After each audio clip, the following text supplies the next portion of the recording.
네, 할렐루야. 네. 하나님은 천지를 창조하시고 또 하나님의 형상대로 남자와 여자를 지으시고 그 코에 생기를 불어넣으셔서 생명, 영원히 사는 영적 존재가 되게 하셨습니다. 그러나 마귀의 유혹으로 하나님 말씀에 불순종하게 되고 또 죄를 짓게 되므로 하나님과 단절되었고 영원히 지옥에 갈 수밖에 없는 그런 존재가 되었습니다. 그런 인간들을 불쌍히 여기셔서 독생자 예수를 이 땅에 보내시고 십자가에 피 흘려 죽게 하심으로 그 사실을 믿는 자들을 구원하셔서 천국에서 영원히 살게 하셨습니다. 하나님은 영이시기 때문에 우리가 눈으로 뵐 수는 없지만 하나님은 말씀을 통하여서 하나님의 뜻과 계획을 우리에게 나타내 주셨고 또 하나님의 뜻대로 우리가 살아가기를 원하십니다. 오늘 그 본문 말씀을 보면 항상 기뻐하라, 쉬지 말고 기도하라, 범사에 감사하라, 이는 그리스도 예수 안에서 너희를 향하신 하나님의 뜻이니라 라고 이렇게 말씀하고 계십니다. 성경에서 보면은 기뻐하라는 말씀이 엄청 많이 나옵니다. 야고보서 1장에도 보면은 내 형제들아 너희가 여러 가지 시험을 만나거든 온전히 기쁘게 여기라. 이는 너희 믿음의 시련이 인내를 만들어내는 줄을 알미니라 라고 말하고 계십니다. 우리가 이 땅에 살다 보면은 시험을 만나게 되는데 또 여러 가지 시험을 만나거든 온전히 기쁘게 여기라고 말씀하십니다. 그 이유는 우리의 믿음의 시련이 인내를 만들어낸다라는 것을 너희가 알고 있기 때문이라고 이렇게 말씀하고 있습니다. 우리가 그래서 어려운 일이 있거나 또 고난이 올 때는 염려 근심하지 말고 하나님의 뜻이 있을 거라는 믿음을 갖고 온전히 기쁘게 여기는 또 저와 여러분 되시길 바랍니다. 또 마태복음 5장에 보면은 나를 인하여 너희를 욕하고 핍박하고 거짓으로 너희를 거스려 악한 말을 할 때 너희는 복이 있다. 그리고 기뻐하고 즐거워하라. 하늘에서 너희 상이 크미니라. 또 너희 이전에 너희 그 선지자들도 이렇게 핍박을 받았느니라 라고 이렇게 말씀하고 계십니다. 우리가 예수의 복음을 전한다는 이유로 또 우리가 예수를 믿는다는 이유로 우리가 말씀을 지킨다는 이유로 또 주의를 지킨다는 이유 또 제사를 지내지 않는다는 이유 예수를 그렇게 믿게 됨으로 말씀에 순종하기 위해서 행함으로 우리가 이렇게 욕을 먹거나 핍박을 받을 때는 복이 있는 자라고 말씀하셨고 기뻐하고 즐거워하라고 말씀하셨고 하늘에서 너희 상이 크다라고 이렇게 말씀을 하셨습니다. 또 우리 전에 있던 믿음의 선진들도 이와 같이 핍박을 받았다라고 이렇게 말씀을 하고 있습니다.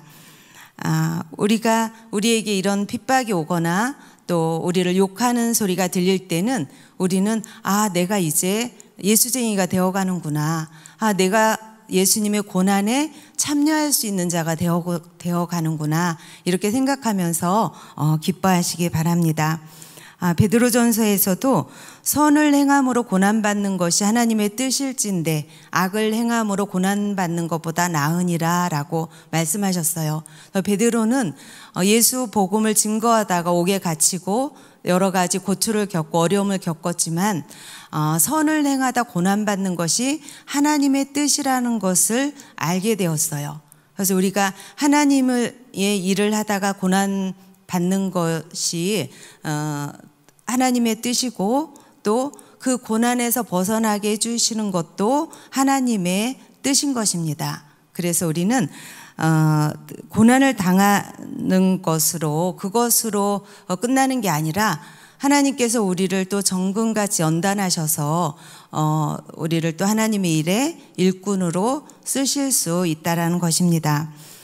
베드로는 계속해서 말씀하시기를 사랑하는 자들아 너희는 너희를 시련하라고 오는 이 불시험 당하는 것을 이상한 일 당하는 것처럼 이상히 여기지 마라 라고 이렇게 말씀하시고 오직 너희가 그리스도의 고난에 참여하는 것으로 즐거워하라라고 이렇게 말씀하고 있습니다.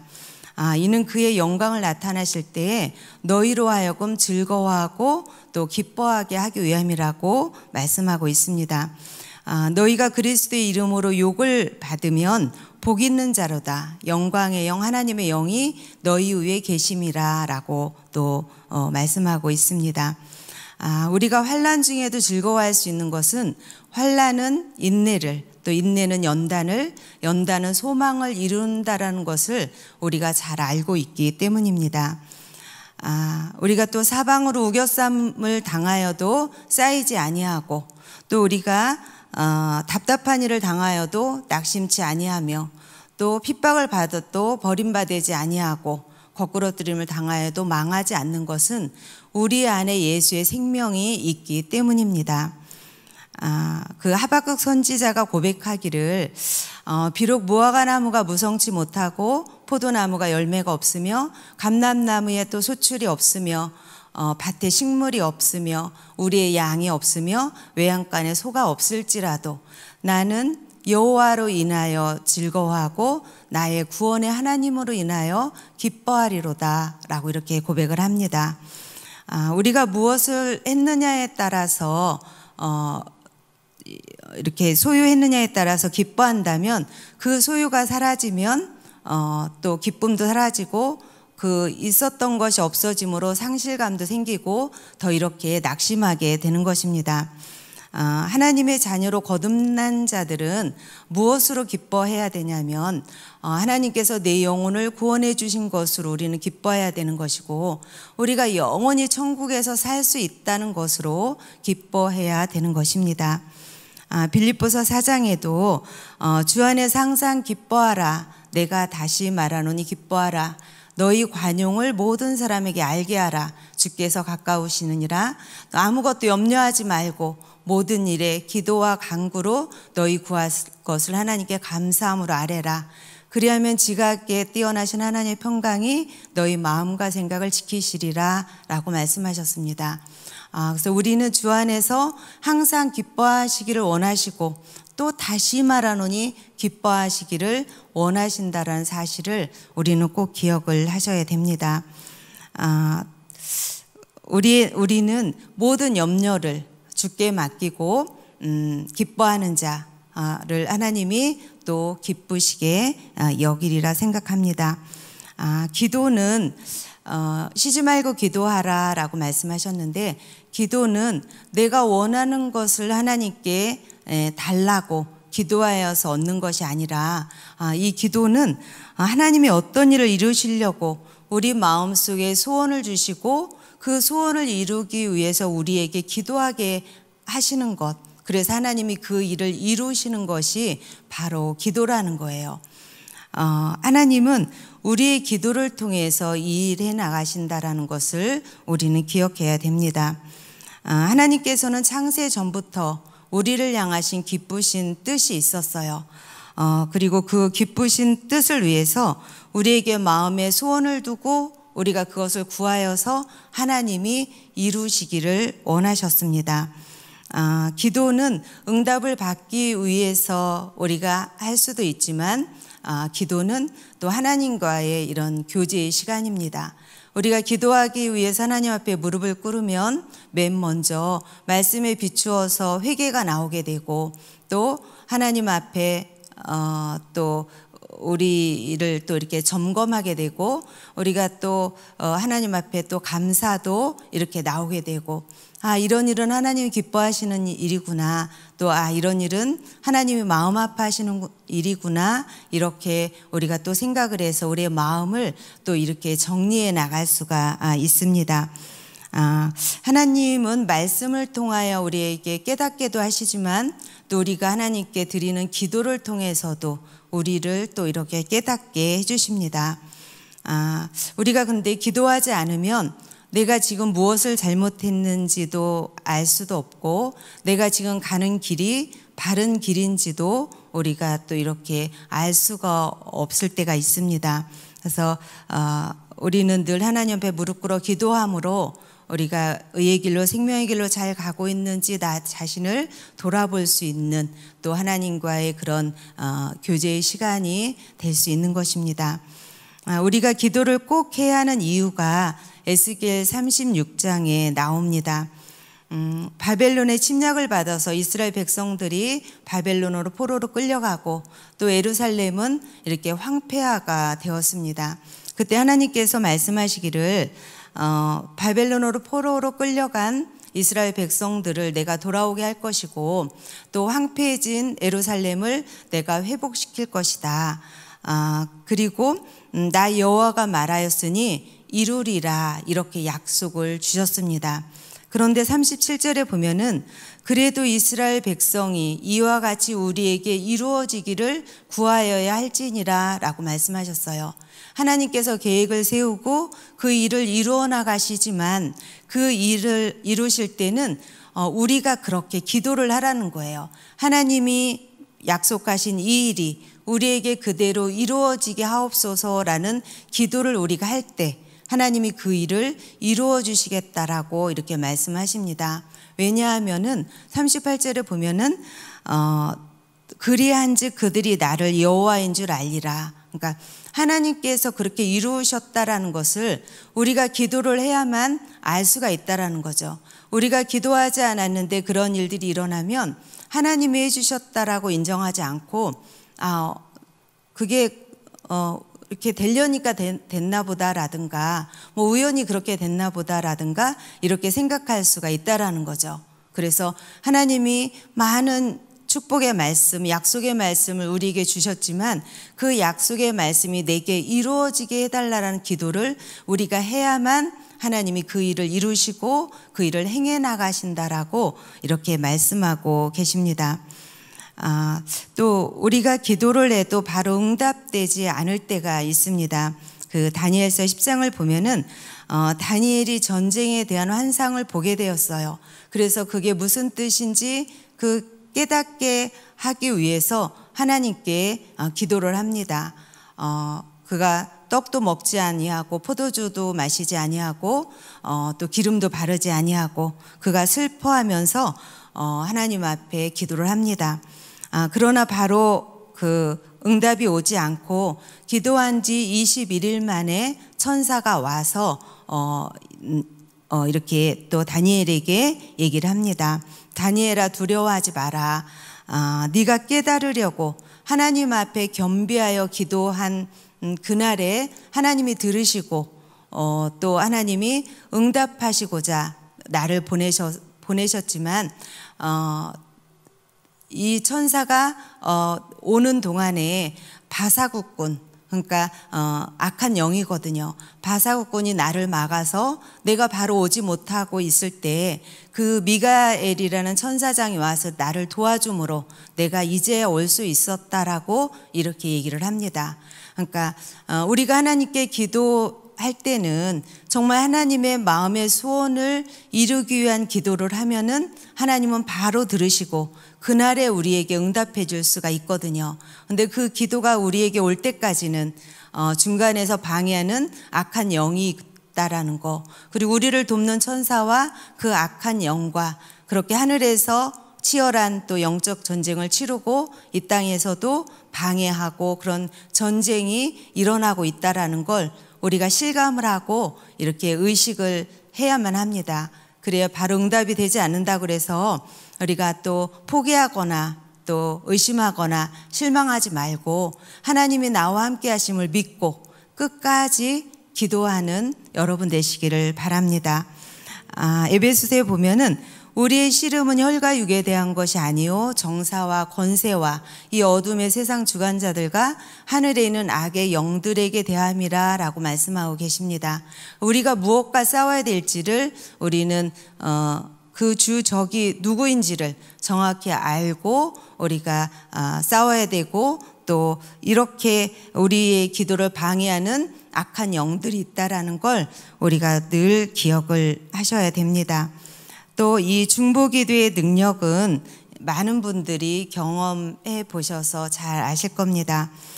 너희 중에 두 사람이 땅에서 합심하여 무엇이든지 구하면 하늘에 계신 내 아버지께서 저희를 위하여 이루게 하시리라 말씀하셨고, 또 두세 사람이 내 이름으로 모인 그곳에는 나도 그들 중에 있느니라 이렇게 말씀을 하셨어요. 또 성경에 보면은 병든 자가 있을 때 교회의 장로를 청하여 기도하라고도 말씀하셨고, 또 베드로가 옥에 갇혔을 때 교회가 그를 위하여 간절히 빌므로 천사가 베드로를 옥에서 나오게 또 이렇게 하는 일이 또 기록되어 있습니다. 우리가 혼자 기도하면 천을 이기고 또 둘이 기도하면 만을 이긴다라는 것을 꼭 기억을 하셔야 됩니다. 합심하여 기도할 때 하나님의 큰 능력이 나타나심을 믿으시기 바랍니다. 또 영의 비밀을 하나님께 직고하는 이런 방언 기도가 있습니다. 방언 기도가 귀하고 능력 있는 기도라는 것을 우리가 다 아실 겁니다. 그런데 우리가 이제 방언을 말하고 나면 나는 이제 방언을 말했다라는 그런 생각으로 방언 기도를 많이 하지 못하는 분들이 있습니다. 우리 교회가 그 통나무 교회일 때 그 기도원 성경대학 테이블 누군가를 통해서 듣고 서울에서 어떤 집사님이 우리 교회를 찾아오셨어요. 그래서 목사님을 만나 상담을 하고 우리 교회 등록하고 서울에서 우리 교회 근처로 이사를 와서 이렇게 신앙생활을 함께 했었습니다. 근데 이 집사님은 그 통변의 은사를 받았어요. 그래서 우리 목사님께 이 은사를 사용해도 되겠습니까? 라고 묻고 목사님이 허락하셔서 우리 교회 몇몇 성도들을 그렇게 통변을 해준 때가 있었어요. 아주 오래전이죠. 통나무교회니까 한 20년 정도 된 일이거든요. 그때 저도 처음으로 그 통변을 받아봤는데 그때 너무도 은혜롭고 놀라운 일이 있었어요. 저는 제가 방언 기도를 하면 내 영이 뭐라 기도하는지 저는 몰랐고, 제가 입술로는 방언을 말하지만 제 마음으로는 마음의 소원을 하나님께 이렇게 아뢰었어요. 목사님께서도 늘 말씀하시기를 예언이라는 건 성경에 기록된 하나님의 말씀이 예언이니까 그 하나님의 말씀을 잘 듣고 잘 순종하여 살아가면 되는 것이다 라고 하셔서 우리는 뭐 예언의 은사나 어떤 이 은사에 대해서 되게 조심스럽고 또 이렇게 경계해 왔거든요. 지금도 또 마찬가지고요. 근데 그때 잠깐 그렇게 했었던 것이 저에게는 그 느낌이나 그때 받았던 그 은혜가 아직도 제게는 남아있고 또 그것이 이렇게 방언에 대한 아주 이게 귀한 것이라는 것을 지금도 저는 분명히 말할 수 있고, 또 새성도 교육할 때도 방언을 많이 말하도록 그렇게 꼭 말씀을 전합니다. 우리가 이렇게 말로 기도하는 내용은 거의 다 육신에 대한 기도가 거의 대부분이거든요. 근데 영의 기도 방언은 시편 같아요. 내 영혼이 하나님을 사랑합니다. 그리고 제가 하나님을 찬양합니다. 제 영혼을 흑암 중에 구원해 주심을 진실로 감사합니다. 그리고 기도 중에 오 할렐루야, 오 할렐루야를 계속 이렇게 또 기도를 합니다.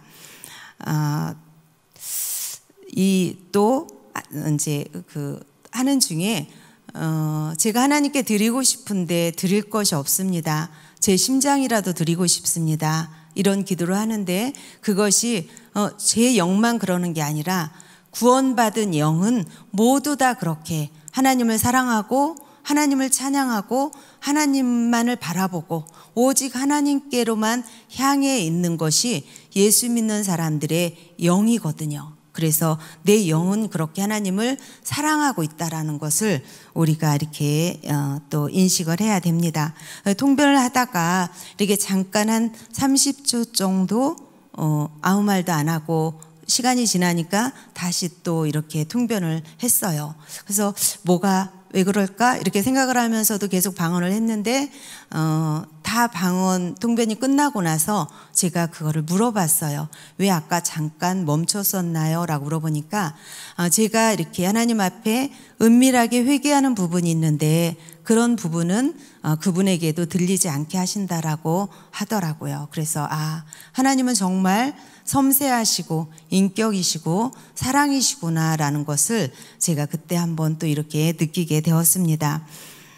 어느 집사님이 통변을 받을 때 제가 이제 그 내용을 이렇게 적어주다가 정말 뒤통수를 한 대 맞은 것 같은 그런 느낌을 받은 게 있어요. 그 집사님이 회개하는 부분이었는데 그 부분은 이렇게 들리게 해주셨어요. 근데 그 집사님 뭐라 하냐면 목사님께서 말씀하실 때 그건 아니지요 하고 내가 고개를 흔들었을 때 내게 임했던 축복이 떠나는 걸 전 보았습니다. 그러면서 막 우는 거예요. 그래서 그때 그렇구나. 우리가 열심히 헌신하고 충성하며 하나님 앞에 직분을 감당하며 나가는데 내 삶이 그렇게 크게 변화되지 않고 내가 그렇게 형통해지지 않는 그런 이유였구나를 이렇게 이제 알게 되고 우리가 아무리 열심히 헌신하고 충성하여도 감사함으로 하지 않으면 다 소용없는 거구나. 하나님이 받으시지 않는 거구나 라는 것을 이렇게 생각하게 되었어요. 우린 때로는 목사님께서 어떤 일을 말씀하실 때 이것을 꼭 해야 되나? 꼭 이렇게까지 해야 돼? 뭐 이런 말을 할 때도 있고 우리가 또 뒤에서 또 궁시렁거릴 때도 있고 또 이렇게 판단할 때도 있거든요. 저도 마찬가지였고요. 그랬는데 그런 것들이 우리에게 임했던 복이 떠나게 하는 거라는 것을 그때 알게 됐어요. 그래서 제가 그때 다짐하기를 내가 하나님 앞에 순종할 수 있는 믿음이 있을 때는 무엇 하시든 순종을 하고 내가 그런 믿음이 없을 때는 내가 입을 닫아야 되겠구나 이런 생각을 이렇게 하게 되었습니다. 그래서 우리가 저와 여러분이 방언 기도를 열심히 하셔서 하나님과 교통하는 그런 삶을 살아가시기를 바랍니다. 또 범사에 감사하라라고 말씀을 하셨거든요. 근데 이 범사라는 것은 기쁠 때나 슬플 때나 모든 경우를 다 말하는 것입니다. 감사할 조건이 있을 때 감사할 수 있는 것은 누구나 다 할 수 있는 것이거든요. 근데 감사할 수 없을 때 감사할 수 있는 것은 하나님의 은혜를 받은 자만이 할 수 있는 일인 거예요. 그래서 우리가 감사할 수 없을 때 우리가 하나님 앞에 감사한다면 하나님께서는 우리에게 감사할 조건을 더 많이 주시리라고 믿습니다. 지금 이 시간도 우리가 성전에 나와 이렇게 예배 드릴 수 있는 믿음과 환경 주신 거 또 우리는 감사를 해야 됩니다. 요즘에 또 날씨가 너무 좋아요. 그래서 이렇게 눈부신 햇살을 받으며 또 봄바람을 또 이렇게 곳곳에 또 느끼고 또 꽃들이 만발한 그런 곳에서 또 좋은 사람들과 밥 한 끼를 먹고 차를 마시고 이야기를 나누는 이런 일이 당연한 것이 아니고 이것은 하나님의 은혜라는 것 그리고 이런 일이 얼마나 귀한 일이라는 것을 우리가 또 이렇게 또 느끼게 됩니다. 하나님께서 나 같은 것을 구원해 주시고 또 귀한 직분 주셔서 헌신할 수 있게 해주시고 우리에게 기도할 수 있는 특권 주시고 또 성령을 주셔서 또 능력 있는 삶을 살게 해주시고 예수의 이름을 주셔서 또 악하고 더러운 것들을 쫓아낼 수 있게 해주시고 우리에게 말씀을 주셔서 나 자신을 돌아보고 회개하고 또 돌이키게 할 수 있는 또 기회를 주셨다는 것 그리고 예수님이 가신 그 좁은 길로 우리가 감히 따라갈 수 있는 그런 또 믿음을 주셨다라는 거, 또 우리에게는 늘 기도할 수 있는 기도거리가 있어서 하나님만을 바라보고 하나님만을 의지할 수 있게 해주셨다라는 것이 정말 하나님 앞에 너무도 감사한 일인 것입니다. 바울과 실라는 복음을 전하고 귀신 들린 여종의 그 귀신을 쫓아냈다라는 이유로 옥에 갇히게 되고 매를 맞게 되고 말할 수 없는 고통 속에 있었어요. 근데 그런 속에서도 하나님을 감사 찬양을 올려드릴 수 있었을 때 하나님께서는 또 놀라운 이적을 이렇게 베푸십니다. 큰 지진이 일어나고 옥터가 움직이고 그들의 착고가 풀리면서 그 감옥에서 그들이 나올 수가 있었던 것입니다. 이렇게 구원의 은혜를 아는 사람들은 그 어떤 상황에서도 감사해야 된다라는 것을 꼭 기억하셔야 됩니다. 그 체로키 인디언족들에게 전해 내려오는 이야기가 있는데 할아버지가 손자에게 말합니다. 인간의 마음속에는 늘 서로 싸우는 두 마리의 늑대가 있는데 한 녀석은 불신과 적개심과 이기심이 가득하고 또 다른 녀석은 친절과 자비와 신뢰가 가득하단다. 근데 그 이야기를 듣던 손자가 결국 둘 중에 어느 늑대가 이기나요? 라고 물을 때 할아버지는 네가 먹이를 주는 늑대가 살아남지라고 이렇게 말을 합니다. 인간은 온전히 선하지도 않고 또 온전히 악하지도 않아요. 늘 마음속에 두 마리의 늑대를 품고 이렇게 살아갑니다. 우리가 예수를 믿어 하나님의 자녀가 되었지만 흙으로 만들어진 육체를 갖고 있기 때문에 우리에게는 죄성이 있어서 우리가 말씀을 붙들지 않고는 한시도 이 죄를 이길 힘이 없어요. 그래서 우리 마음속에는 하나님을 위해서 살려는 의지도 있고 하나님의 말씀대로 순종하려는 마음도 있고 하나님을 기쁘시게 해드리고자 하는 소원도 있지만 또 선한 양심인 하나님의 법과 우리를 죄의 노예로 만들려는 죄의 법이 늘 다투고 있는 것이거든요. 그래서 우리가 죄를 이길 힘은 오직 하나님의 말씀을 붙들고 말씀대로 순종하며 그 말씀대로 하나님의 뜻대로 사는 것입니다. 그래서 오늘 주신 말씀처럼 항상 기뻐하고 쉬지 말고 기도하고 범사에 감사하는 삶을 살아서 하나님의 뜻대로 살아갈 수 있는 저 여러분 되시기를 주님의 이름으로 부탁합니다.